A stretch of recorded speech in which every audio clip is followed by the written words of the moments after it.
Shalom, when the staff souls by giving no praise to Yahweh, Bashem, Yahshua, Bashem, Kwakudash. Double honors to the apostle of great Most and honors to brothers doing the work of the Most on truth and in sincerity. Yahweh's real name of whom the world ignorantly calls God, Jehovah, or Yahweh. His real name is Yahweh. His son's true name is Yahweh Shai. And when we pray Yahweh, Bashem, Yahshua, meaning in, Haminda, and Sham, meaning names Yahweh, in the name of Yahweh Shai. It's a quick one. There's just been a few things I've seen over the week, right? Just in terms of the money, right? And then you think of the precepts in Genesis, right, with Joseph, when basically the money failed, right, and then people basically became slaves, and that's this is the trap that Esau was laying, as people of apostles on down have spoken on, right. This man is laying snares and traps to basically get people, right. So it says interest rates from the Guardian. Bank of England raises UK interest rates to 4.5%. Right now, when you look at this graph here, right, you actually it used to be a lot higher back in the day, right? But basically, people have gotten gluttonous, right, over the last couple of years in terms of their access to money, etc., right? So imagine and then once again, when you look back here, how much will have something like houses. So let me actually just to look for this in another tab, and then I'll bring it over, right? House prices over time, right? And we can superimpose, not superimpose. Let me see what's a good. It's 25 years, right? Okay, perfect. Right, let's move to another tab group. Boom. Right. So this is, in fact, have we got max? Let's see if we've got max, right? So, someone, but oh yeah,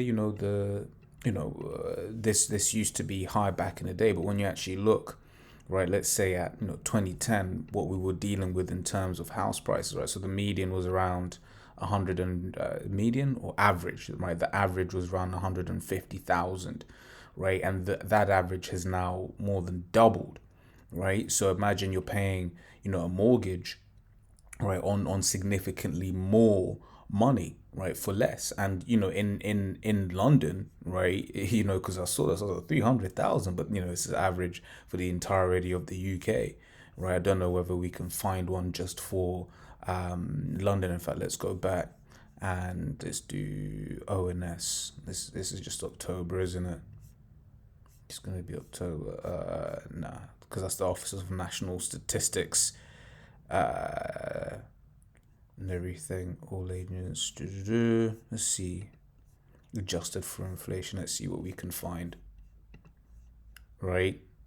So you look at 1975, right, 100,000, right. So a similar story that it's saying here, right. So basically, it's more than doubled since then. But I'm just trying to see if we can find some data specifically for London. Can't really. So it is what it is, right. Well, what's this going to basically end up with? It's going to end up with people losing properties, losing their homes, right? And then Esau's going to have a way out of them, right? Esau's going to basically find means and ways, right, to quote unquote protect the people, which that protection is going to be yet another trap. So we go over here to US annual inflation slows to below 5%. Price pressure is still strong. Right, consumer price index CPI increases 0.4%. CPI rises 4.9% year on year. Core CPI gains 0.4, up 5.5% year on year. And this is the thing with E, because, for instance, there's I think it's a book. It's attributed to an image with William Gates, right? Where basically in the corner you basically see one that says lying with statistics, right? And to lie with statistics is actually very easy, right? And if you've ever worked or been around marketers, you can see just how easy it is to manipulate and sway a statistic to basically so that it's in your favor when in fact it really isn't. Right, so more than likely this is twice or three times that, right? Which, long story short, it basically means ultimately people are through, right? And just even as an example of this, when you look at what's happened with petrol and diesel prices, right? That's more than 5%, right? And then also there's this thing that they are proposing as well, right, in the UK, right, which is which call it 100% mortgages, right? And this is it. Esau always comes in this way of, look, I'm trying to help you, but that is not the case. And just while we have that thought in mind, this is Psalm 55 and 21. Right, so the words of his mouth were smoother than butter, but war was in his heart. Right, his words were softer than oil, yet were they drawn swords. Right, so you may be like, oh, how's entrapping someone with debt? Well, ultimately, what's gonna happen? Ultimately, what's gonna happen is people are gonna be enslaved onto these, debt become debt slaves. Which the apostle Arama was talking on, debt slavery in a video that he did earlier on in the week, right? But basically makes someone a debt slave to the point where they'll do anything, right? And we know what that anything is, right? In fact, while we're on this topic, or in fact, what's this one? Well, in fact, while we're on that topic of people doing anything, let's just grab this, right? So 2 Corinthians 2:11 says, lest Satan should get an advantage of us, for we are not ignorant of his devices, right? So all of these traps, all of these things that this man is doing and preparing, we're not ignorant of these things, right? We see it and we judge it spiritually, right? So okay, cool. This is, and sometimes might reason within ourselves, okay, this is what he set up. You could do this with it. You could do that, right? Because we understand the nature of the man that we're dealing with, right? And that's the problem. The majority of our people, right, and the rest of the people don't truly understand the kind of devilry that this man is, right? That he is a devil and that he cannot change, right? It's Jeremiah 13:23. It says, can the Ethiopian change his skin, or the leopard his spots? Then may you also do good that are accustomed to do evil. And when you look at this man's history, that's all he does. Right? He can only do evil. That's his MO, his modus operandi, right? His mode of operation. Right, that's his settings. I want to ask him, in London camp, like saying that, it's just, someone's on their settings or something's, got its settings, right? And that's Esau, right? Esau's got his settings, man, right? Esau's got his settings, and that is to do evil, right? They can't do anything good, right? This is Proverbs 22:3 or 27:12, right? Both say the same thing, right? It says, a prudent man foreseeth the evil and hideth himself, but the simple pass on and are punished, right? And when you're having conversations, right, in your day to day, you actually see that. You see, people, for example, can, may see, oh yeah, have you heard about the interest rate going up, and then that's it, right? Oh, have you heard about the bricks, and then that's it, right?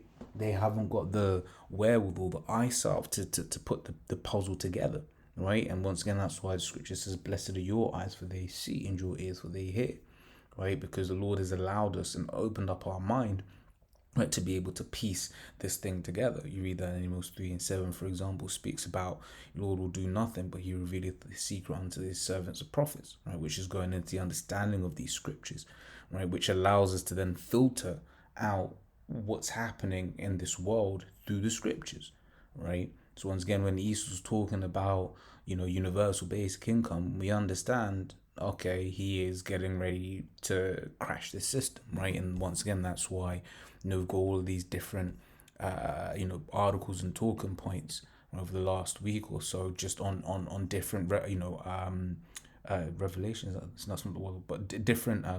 I can't think of the word at the moment, but basically different points in terms of the market, right?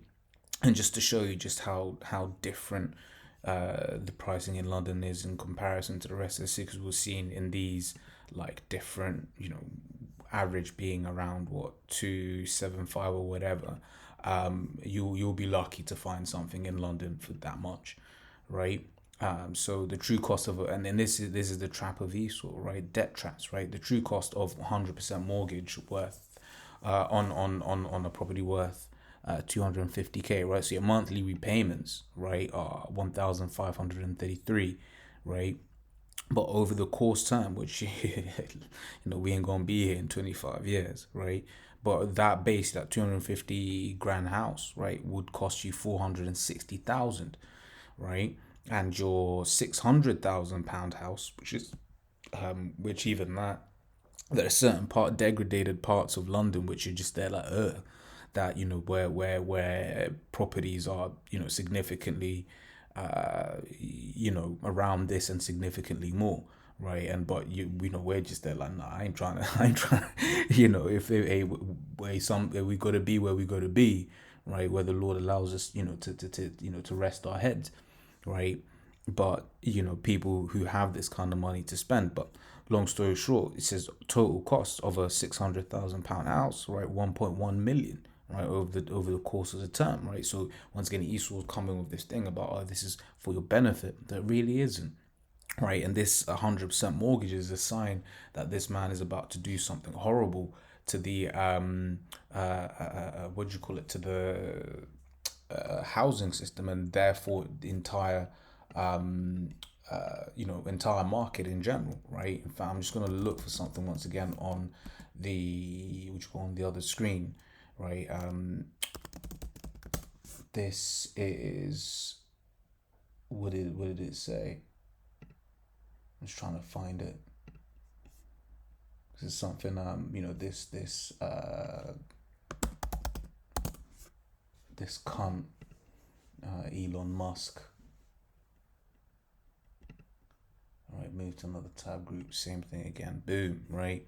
Elon Musk. Right. Economy enema en route. Right. So it's just like, what does this man know? What is he pushing out? Right. So once again, in the same vein, but enough of that. And then the last one, right, it says BRICS from the Spectator Index. Breaking BRICS nations will discuss the feasibility of introducing a common currency, according to the foreign minister of South Africa. Right. So that common currency, we understand once again what these things lead to, right, which is the MOTB. Right, so let's get some more precepts and close out. Right, it's Genesis 47 from 13. It says, "And there was no bread in all the land, for the famine was very sore.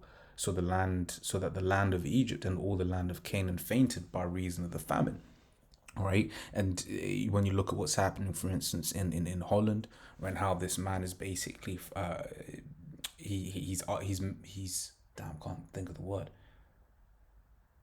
But basically he's artificially creating this situation where he's forcing farmers to sell their farms, right? So we know that this is gonna come, right? And when people are hungry, or when their bellies are hungry, they go and do what they need to do, right? Whether that's just give me the MOTB or whatever, or have you, right? The faithless, right? But we have faith, right? We've read the scriptures, we've read the precepts, and we believe the precepts. For instance, when Isaiah 65:13, where it says, "My servant shall eat, but he shall be hungry," right? So it says, and Joseph gathered up all the money that was found in the land of Egypt and in the land of Canaan for the corn which they bought. And Joseph brought the money into Pharaoh's house. And when the money failed, right, in the land of Egypt and in the land of Canaan, all the Egyptians came unto Joseph and said, "Give us bread, for why should we die in thy presence? For the money faileth." And Joseph said, "Give your cattle, and I'll give you you for your cattle if money fell," right?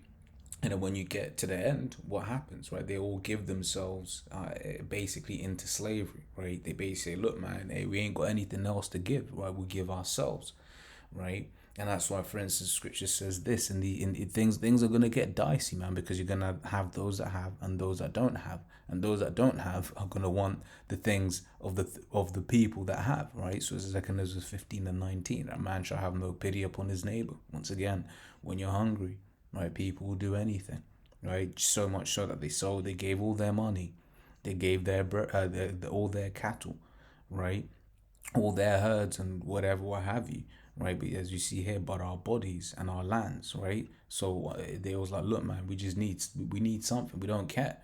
Right, take us into slavery, and that's what you're gonna see with a lot of people in these last days. They're gonna allow Esau to put that MOTB in them, right, and be slaves unto E, right?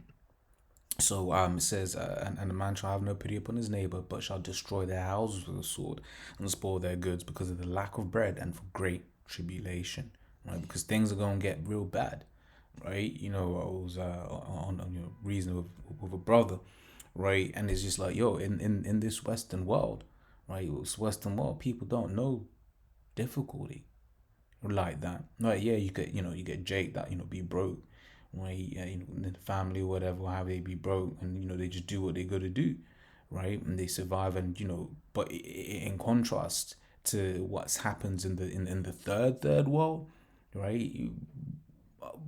Things are good here, right? You ain't had to walk a mile to grab some water, right? You ain't had to do too much to get some food, right? You got Section 8, you got housing, this, that, and the other. Right, but all of those luxuries of Esau's getting ready to take them away to entrap people, right, in preparation for this MOTB, right? I'm just gonna get one more precept just on the topic of money. Right, it's 1 Timothy 6:17. Charge them that are rich in this world that they be not high-minded, nor trust in uncertain riches. Right, and you get a lot of people that trust in those riches, man. Right, at the in fact, didn't I have one more? I had one more. Where'd it go? Let me just see. Um, yeah. So I'll grab that in a sec, right? You get people that are trust in these riches, but ultimately, really, what can one trust in? Yahweh Shem Yahushai, and that's what it says, right? It says, "Charge them not rich in this world, that they be not high-minded, nor trust in uncertain riches, but in the living God, who giveth us richly all things to enjoy." Right. So all of this fiat currency, right?